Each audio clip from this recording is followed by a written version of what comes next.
Hi, my name is Moritz Böttcher and I work for VENRO. And I'm really happy to welcome you here to this workshop.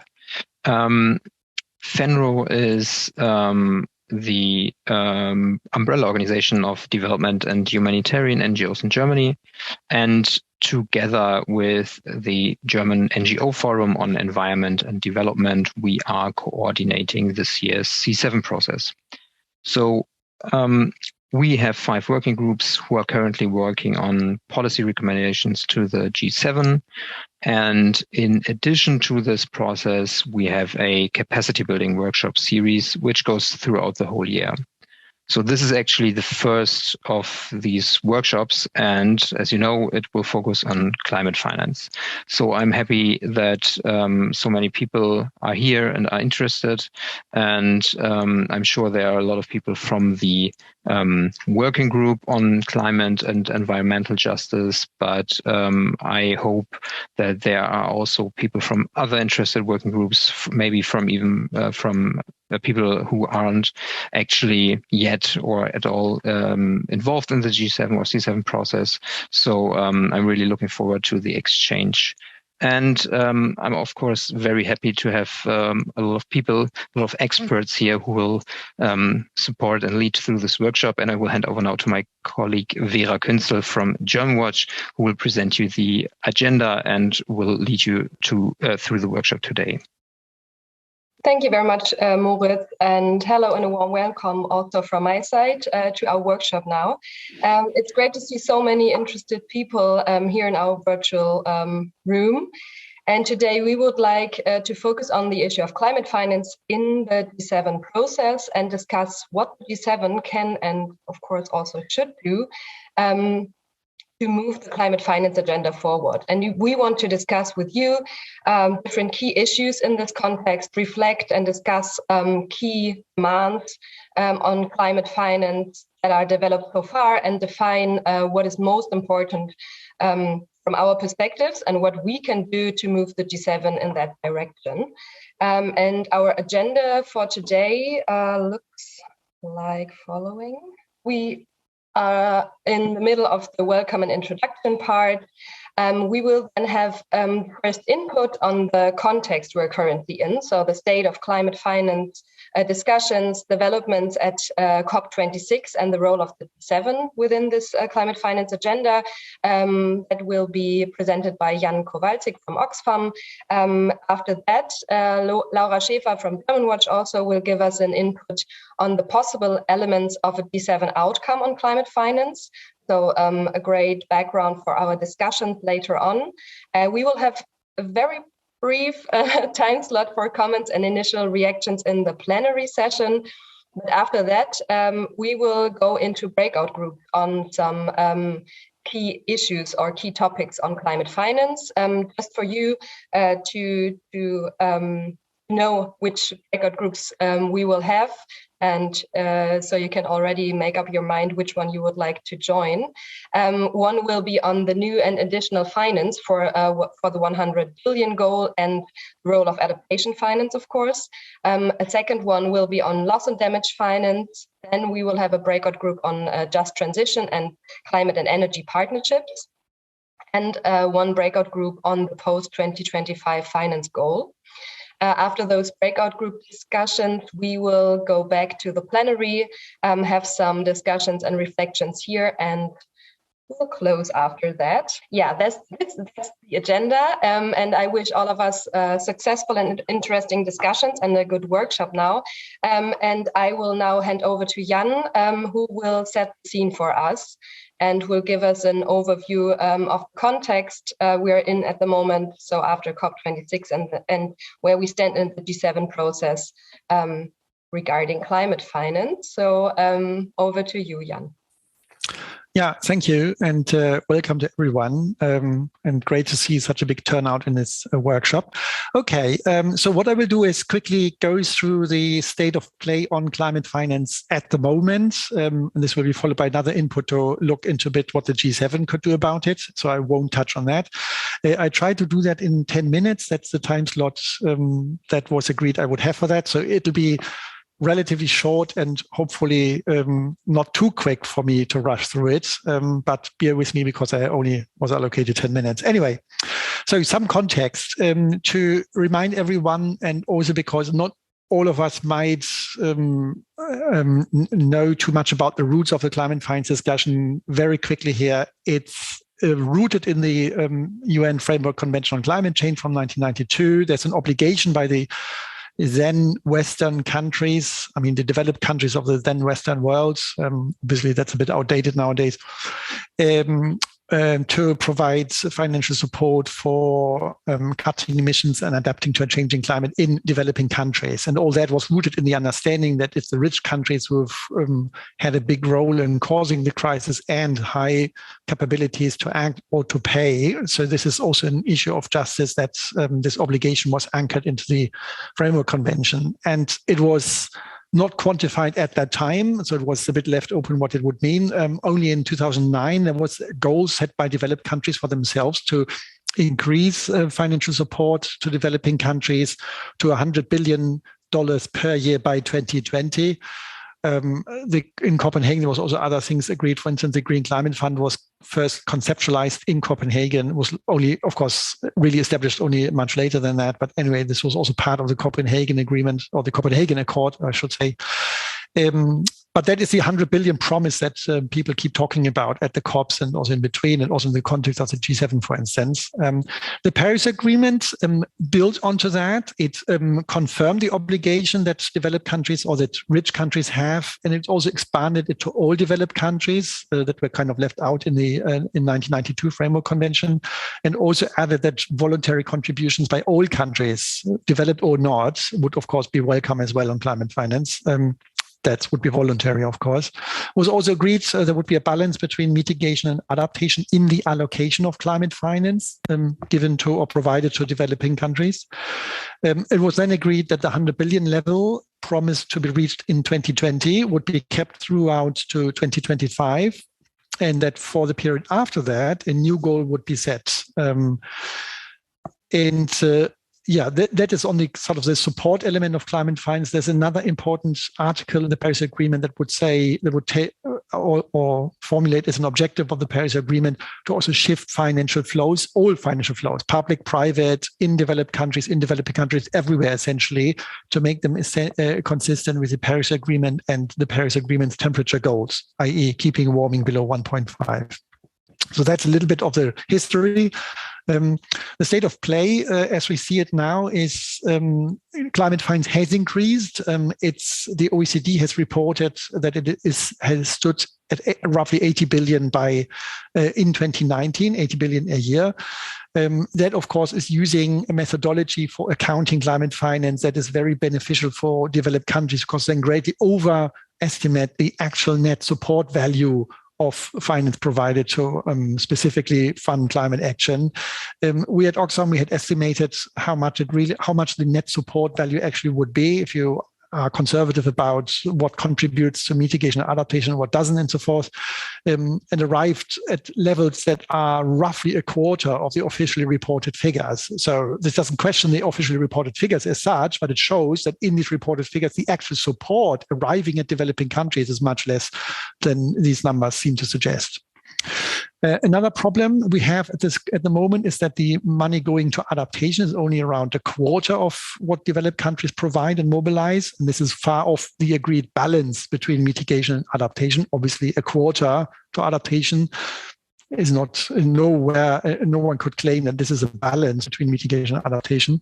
And it's, of course, far off needs. So what developing countries need. And to illustrate that, this is a chart from the OECD in their report from last year, where they said, okay, in 2019, we arrived at roughly 80 billion. And you can see how it has grown over the years, but it's still far short of the 100 billion goal. So it's clear the promise to meet the 100 billion goal by 2020 wasn't kept. And it's now suggested that it will maybe reach in 2023, but that, of course, builds on the pledges made by countries in the recent past. I'll come to that in a bit. And and another thing to keep in mind is that loss and damage, finance for addressing and recovering from loss and damage, is not included in the 100 billion goal. So this is not anchored into the climate finance architecture and commitments and goal set and so forth as of yet, with a few exceptions relating to insurance approaches. By and large, financing or the addressing loss and damage is kept out of the equation at the moment. And regarding needs, it's interesting, this is from the recent IPCC report from the Working Group 2, where they list various studies showing the adaptation costs in developing countries. And this is maybe a bit of a confusing chart, but the main message is here that the money that's being provided, roughly 20 billion a year, for adaptation is far below what developing countries are facing in terms of costs for adaptation. So the UNEP, which is possibly the mostly quoted reference number, says costs will rise to up to $300 billion a year by 2030 and continue to rise thereafter. And if you compare 30 billion by the current 300 billion by the current 20 billion that is provided, then of course you can see only a tiny fraction of the actual costs are being supported by developed countries. Back to this state of play. Where are we now? Another issue is that the instruments by which climate finance is being provided is heavy tilted towards loans. So most of climate finance is provided in the form of loans. Only around a quarter, a bit than a quarter of public finance is provided as grants. And this, of course, means that recipient countries are facing worsening debt levels to deal with a problem they did not create, or they had little role in creating. Of course, they also contributed, but not as much as the developed countries. And they are now given loans to pay for programs to mitigate emissions or to adapt to the changing climate, which of course is quite weird when it comes to who has the obligation to provide support.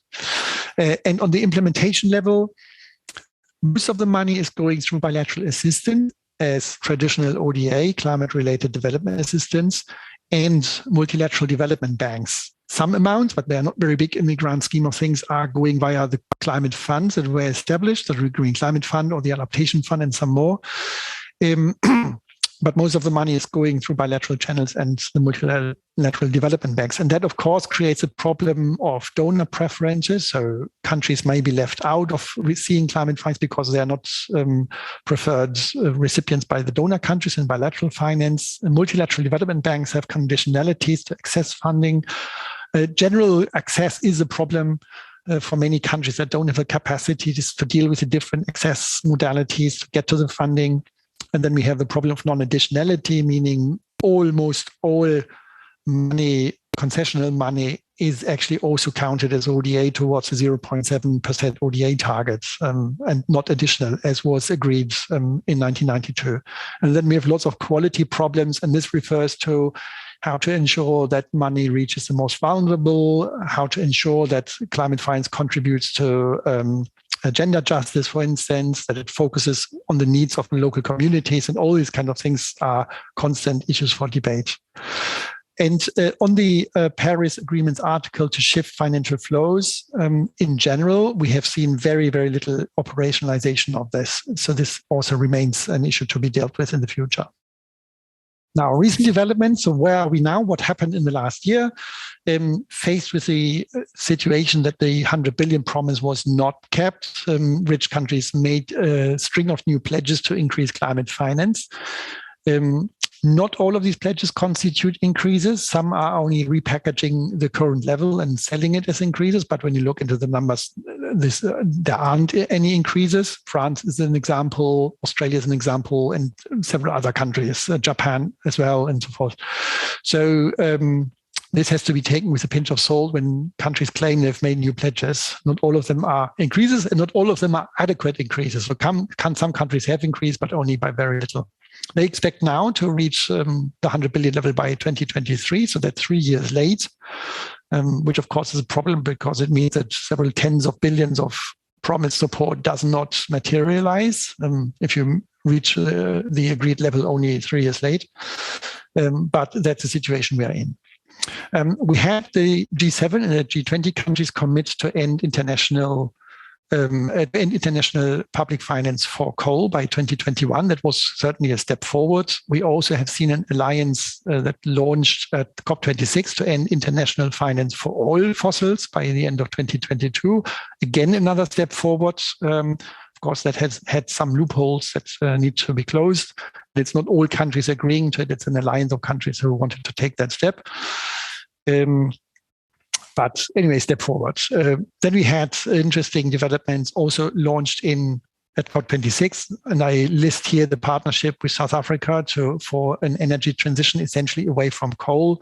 I like that because the idea of partnerships, I think, has potential for the future because it takes things much more to a much more action-oriented level. So it's not big announcements of some initiatives, but there's really some countries partnering with South Africa in this case to really move this forward.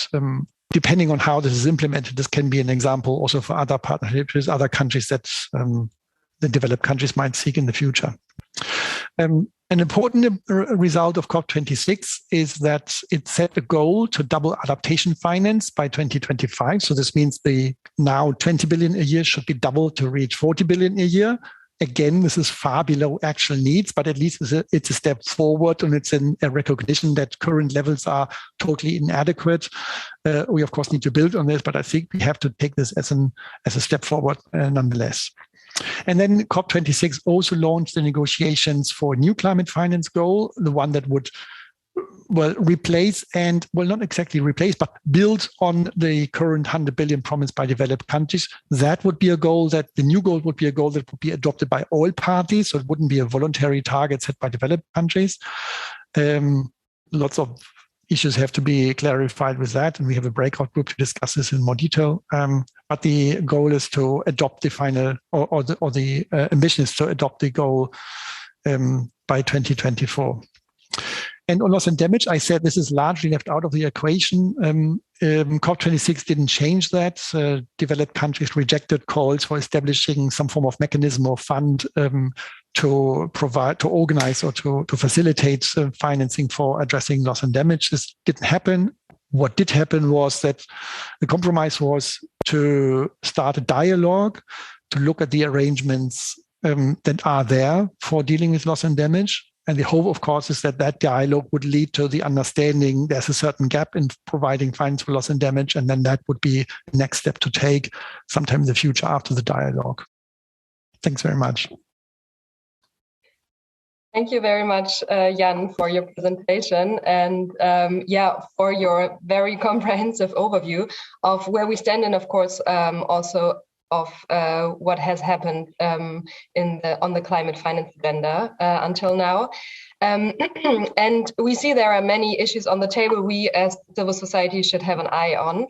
And regarding the G7 process and the outcome we want to see there, we will dig a bit deeper now. And I will now hand over to Laura, and she will speak about possible elements of a G7 outcome. And we will have very brief time slot for reactions after her input. But for now, over to you, Laura. Thank you very much, Vera. Also, welcome from my side. I'm Laura. I'm a senior advisor for climate risk management, working with Germwatch. I'm also coordinating this year's Germwatch G7 activities, and what I present now is also part of this. And Jan already provided an overview on the general topic of climate finance and the recent developments. And now we want to take a detailed look at this year's G7 presidency and the opportunities for advancing the climate finance agenda. And we want to start by looking at the G7 policy priorities for the German G7 presidency. They published them end of January, and we find climate finance mentioned in two areas.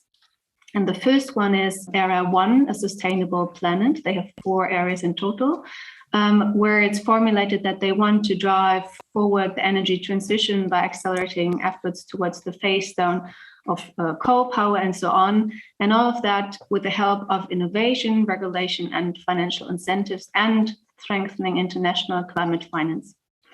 And the second area where climate finance plays a role is area 4, investment in a better future, where the G7 presidency wants to expand and establish new partnerships on climate, energy, and development. And this is, they formulate, also coupled with enhanced cooperation with the most vulnerable countries on adapting to climate change and the approach to climate-related loss and damage.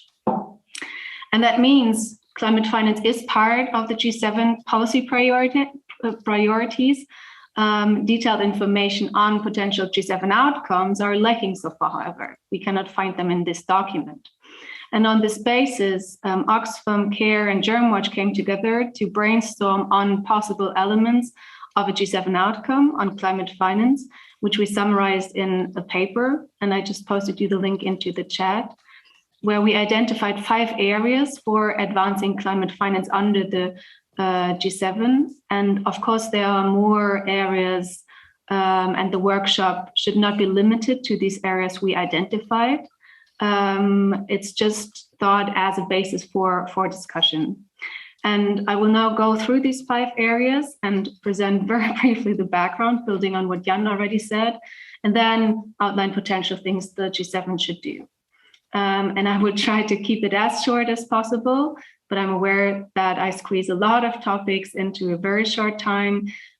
We'll have time for more questions on the different topics in the breakout groups, where we have excellent experts on all of these issues with us. So coming to the first area, which is around the 100 billion goal. And Jan already explained where this in generally comes from. And the G7 has repeatedly reaffirmed this goal, but the goal's 2020 deadline was not met. And then developed countries suggested that they might reach the 100 billion level by 2023, but a 3-year delay would accumulate a sizable shortfall by which the countries would fail to meet their commitment unless this was compensated for by exceeding 100 billion in later years. And hence, what we thought that the G7 this year should do is, on the one hand, ramp up climate finance support over the coming years, and that includes reaching the 100 billion level in 2022, but also ensuring that between 2020 and 25, an average of at least $100 billion per year in climate finance is delivered to developing countries. And this should be on top, as Jan already said, on top of the goal of providing 0.5% of gross national income as development assistance. And we have to know that not all forms of finance are of equal value. Jan explained that. And therefore, future climate finance increases should be implemented primarily by increasing public grant finance and its share in climate finance, and also accounting for that should be applied more accurately and transparent. And we also need to think about qualitative aspects of climate finance, and therefore the G7 should also enhance people-centered, rights-based, and gender-responsive approaches, and also enhance climate finance accessibility, especially for countries with capacity constraints. Coming to the second area, which is adaptation finance.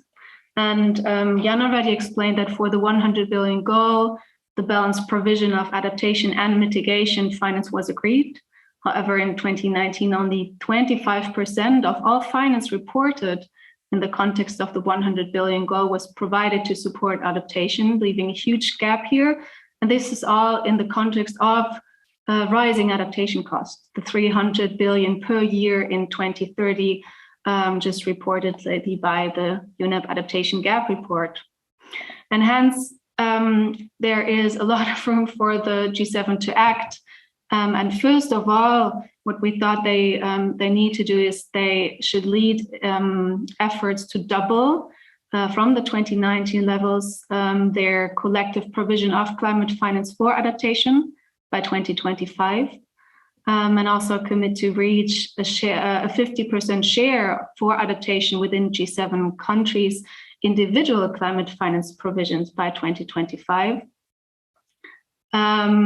And also ensure that adaptation finance will be provided in grants rather than loans and be guided by key principles like the principles for locally led adaptation. That was the second area. And now coming to the third one, which is around just transition, meaningful partnerships, and the end of fossil fuel finance. And Jan mentioned the G7, G20 commitment to end international public coal finance by 2021.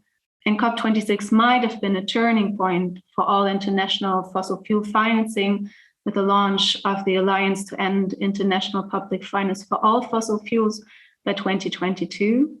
And now it's crucial that the statement takes rapidly effect in the G7's financing behavior.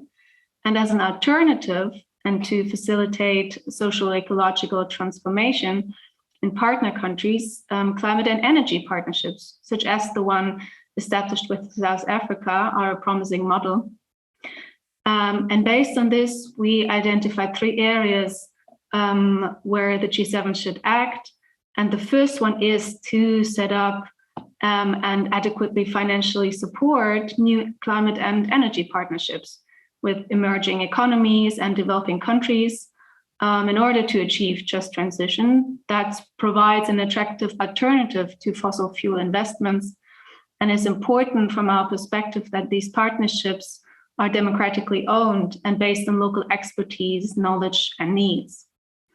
But we also need to advance, as I already mentioned, the end of fossil fuel finance, and therefore the G7 should also work with non-G7 countries in international forums such as the OECD or G20 to increase countries that end and export fossil fuel finance. And they should commit to voting in accordance with the signed COP26 statement in all public finance institutions in which they are stakeholders to end fossil fuel finance for all investment types. Okay, that was the third area around just transition. Coming to the fourth area, which is on loss and damage finance. And we know that the estimated costs for residual loss and damage will rise as high as 580 billion by 2030, only for developing countries. However, to date, no specific percentage of international climate finance is assigned to loss and damage. And the G7 countries, as the historic major contributors to the climate crisis, have a special responsibility to support vulnerable countries in dealing with climate impacts. And in the past, the G7 already announced their willingness to intensify their support for vulnerable countries' efforts to manage climate-related disasters and risk, and this resulted in the Ensure Resilience Global Partnership. But adequate and additional needs-based support to avert, minimize, and particularly address loss and damage comprehensively is insufficient. And for some areas, including slow onset processes and non-economic loss and damage, support is still largely absent. And this is why we identified 3 areas where the G7 countries should act. And the first one is to provide adequate and additional needs-based funding to address loss and damage. And the second one is to advance together with vulnerable countries a system of global protection in the form of a facility or a mechanism. And this system should provide financial and other support for comprehensive solutions to manage climate risks and address impacts from both rapid onset events, but also slow onset processes. And this could include increased supports for financial protection, climate risk insurance approaches, contingency funds, social protection schemes, but also assistance for countries to address non-economic loss and damage. And these results from the G7 process could be fed into the Glasgow dialogue, where we would like to see from G7 countries that they advance long-term arrangements on supporting vulnerable countries in addressing loss and damage, also discussing innovative sources and the necessary institutions to channel this finance to the most vulnerable. Coming to the last part, which is around the post-2025 climate finance goal. And Jan mentioned that COP26 has kickstarted negotiations on this new collective quantified goal on climate finance. But what is still required is a set of sub-goals based on developing countries' climate finance needs. Notably, these actual needs remain largely unknown. We've seen the agreement to start a more in-depth technical work program at COP, but a lot of open questions remain. What is important from our side is that the deliberations on this new goal take place under the UNFCCC, but the G7 governments could give high-level support of the process and building developing countries' confidence in the process and the new goal. And we see three areas very relevant for that. And that is on a very basic level that the G7 should constructively engage in the UNFCCC work on the post-2025 finance goal. And this could include means such as supporting providing dedicated financing through a suitable channel to support efforts to assess developing countries' climate finance needs to inform the goal. Because, for example, in the area of loss and damage, there's really big gap in this regard, but also for mitigation and adaptation. And action can also include a recognition that the new goal will also cover different needs related to mitigation, adaptation, but also loss and damage, including through setting differentiated sub-goals. And the last part is that the G7 should reaffirm that they themselves and other developed countries take the lead in mobilizing finance and provide their fair shares and assistance to developing countries, especially grants-based finance, under this new goal.